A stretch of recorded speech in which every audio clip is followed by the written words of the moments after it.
বিএনপির যারা সাংসদ আছেন কিংবা যারা এখন নীতি নির্ধারণী পর্যায়ে আছেন তাদেরকে এখন জুরিসপ্রুডেন্সের ক্লাস করা দরকার। জনগণের সরকার প্রতিষ্ঠিত হবে বলতে উনি কি বুঝিয়েছিলেন?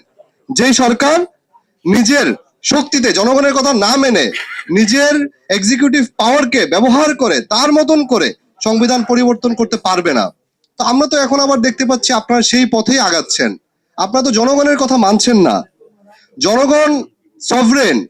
আবার আমি আমাদের মাননীয় স্বরাষ্ট্রমন্ত্রীর একটি বক্তব্য শুনলাম পার্লামেন্টে, উনি নাকি সভরেন্টির আমাদেরকে সংজ্ঞা শেখাচ্ছেন নতুন করে, যে পার্লামেন্ট নাকি সভরেন। কিভাবে সভরেন?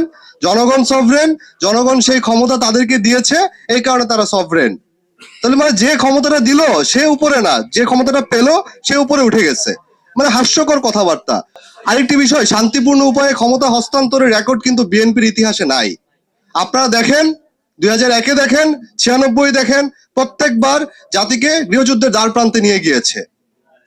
এখন তারা অনেক আগে থেকেই, মানে এটা তো ধরেন আমরা বিগত ফেসিস্ট সরকার যখন শুরু করেছিল 2009 সাল থেকে, তারা কিন্তু একটা সময় তারা এইসবে হাত দেয় নাই, তারা একটা সময় পার করেছে। তারপরে যখন তারা শক্তি সঞ্চয় করেছে তখন তারা হাত দিয়েছে, কিন্তু এই সরকার মানে সেই সময়টুকু নেয়ারও প্রয়োজন মনে করছে না। আমরা দেখতে পেলাম ঐক্যমত্য কমিশনে আমরা মনে করেছিলাম সকল রাজনৈতিক দলগুলো যেহেতু এখানে আছেন, তারা একটা জায়গায় আলোচনা করছেন, আমরা মনে করেছিলাম যে হয়তো পরিস্থিতির উন্নতি ঘটবে, কিন্তু আমরা দেখতে পাচ্ছি পরিস্থিতি আবারও পেছনের দিকেই যাচ্ছে।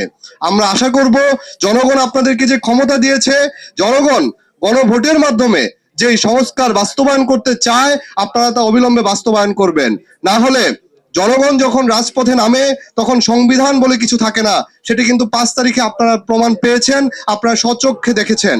আমরা আশা করব আপনারা ইতিহাস থেকে শিক্ষা নেবেন এবং সেই মোতাবেক জনগণের পক্ষে জনগণের সরকার হয়ে দেশ পরিচালনা করবেন।